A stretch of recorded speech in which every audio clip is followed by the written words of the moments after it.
calculer le volume de ce chapiteau de cirque. Arrondir le résultat au décimètre cube. On suppose le cylindre et le cône droit. Donc je vous laisse regarder le dessin et les grandeurs indiquées sur le dessin. Bien, ce chapiteau de cirque, on le voit, nous, comme un cylindre surmonté d'un cône. On sait calculer le volume d'un cylindre, on sait calculer le volume d'un cône. Il suffira d'additionner les deux. Voilà, donc je vous laisse faire. Vous pouvez mettre la pause, essayer de calculer ces volumes et d'obtenir le volume du chapiteau de cirque. Quand vous reprendrez la vidéo, vous verrez la correction avec toutes les consignes de rédaction et les précautions à prendre pour ne pas trop se tromper dans l'arrondi.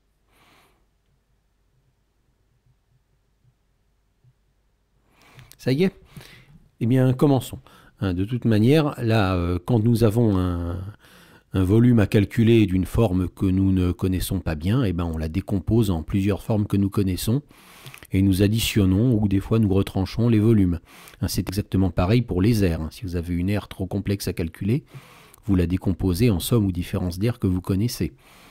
Bien, alors là, on va avoir le volume d'un cylindre à calculer et le volume d'un cône à calculer. Il est peut-être utile de se rappeler les formules. Alors on va faire, avant de commencer, un petit rappel des formules. Alors le cylindre, il a deux bases identiques et parallèles.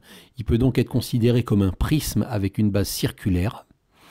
Et donc le volume du cylindre est exactement le même que le volume du prisme.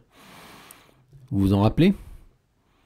Pour obtenir le volume d'un prisme, de n'importe quel prisme, vous calculez l'aire de sa base et vous le multipliez par la hauteur du prisme. Donc le volume du prisme à retenir, c'est l'aire de la base multipliée par la hauteur. Et ce prisme peut très bien être un cylindre, et c'est ce qu'on va faire dans cet exercice. Pour ce qui est de la pyramide, un cône, ça peut être considéré comme une pyramide dont la base est un disque. Et donc le volume du cône se calcule avec exactement la même formule que le volume de la pyramide en prenant pour base un disque.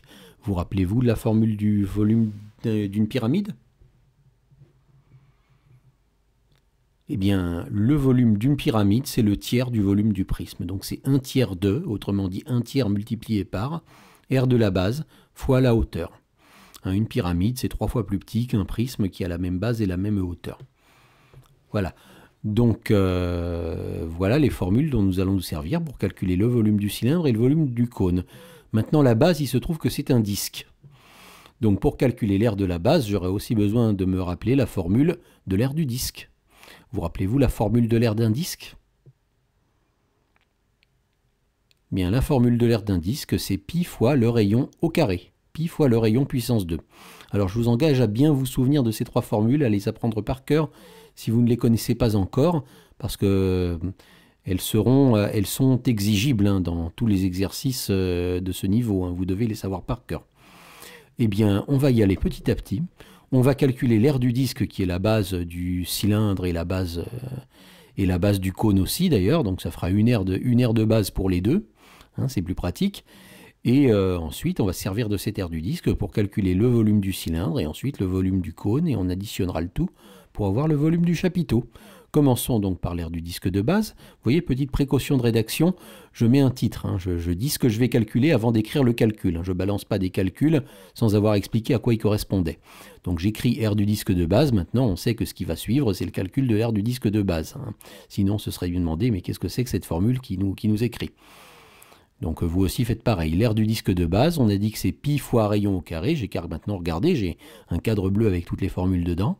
Et le rayon, c'est 12 mètres. Donc c'est pi fois 12 au carré. Et dans pi fois 12 au carré, je peux calculer 12 au carré. 12 au carré, 12 fois 12, ça fait 144. Je vous suggère aussi de retenir par cœur que 12 fois 12, ça fait 144. C'est très utile. Et donc, l'aire du disque de base, c'est 144 pi mètres carrés. Alors, à ce stade-là, en général, les gens sont très tentés de prendre leur calculatrice pour en obtenir une valeur approchée.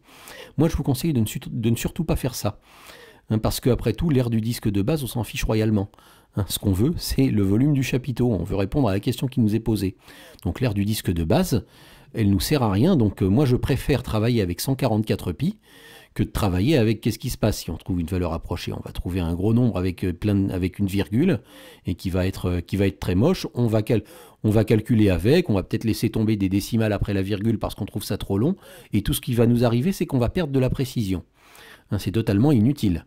Hein, donc, ne touchez pas à votre calculatrice.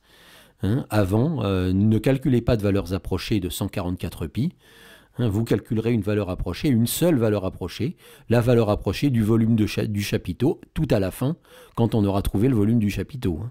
Pour l'instant, laissez les formules travailler avec 144 pi tel qu'il est. C'est l'aire du disque de base, le plus précisément possible. Je ne peux pas en faire quelque chose de plus simple. Bien, maintenant, avec l'aire du disque de base, je peux calculer le volume du cylindre. Donc voilà, vous voyez, je mets un autre petit titre pour indiquer qu'un autre calcul commence. Le volume du cylindre.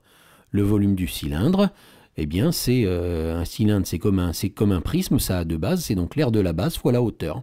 Donc l'aire de la base, c'est 144 pi qu'on vient de trouver, et la hauteur du cylindre, elle est indiquée sur le dessin, c'est 3,5 mètres. Donc 144 pi fois 3,5, et ça, il se trouve que ça fait 144 fois 3,5, ça fait 504, donc ça fait 504 pi mètres cubes. Et encore une fois, c'est pas la question qu'on me pose, donc je ne touche pas à la calculatrice, je laisse 504 pi mètres cubes. D'accord ? Et je passe au calcul suivant. Le calcul suivant, j'ai besoin du volume du cône qui est posé sur le cylindre pour pouvoir additionner les deux volumes. Donc calculons le volume du cône qui est une sorte de pyramide. Donc on va se servir de la formule du volume d'une pyramide. Donc le volume du cône, c'est 1/3 fois R de la base, qui est 144 pi, fois la hauteur du cône, dont je vois qu'elle est 4 mètres. Donc 1/3 fois 144 pi fois 4. Et le résultat de 1/3 fois 144 pi fois 4, la calculatrice vous donne 192 pi. Et vous ne lui demandez pas de valeur approchée, parce qu'encore une fois, ce n'est pas ça le résultat final qu'on cherche. Une petite remarque supplémentaire, le volume du cylindre et le volume du cône, je leur ai donné deux noms différents. Je les ai appelés V1 et V2 pour les différencier, parce que je n'ai pas le droit d'appeler V. Je n'ai pas le droit d'appeler, je peux très bien appeler V, mais je n'ai pas le droit de donner le même nom à deux choses différentes. Donc je ne pouvais pas les appeler tous les deux V. Donc j'ai choisi d'en appeler un V1 et d'appeler l'autre V2. Et je vais appeler V le volume du chapiteau, ce que je cherche, le résultat final. Alors pour le volume du chapiteau, ça se voit sur le dessin.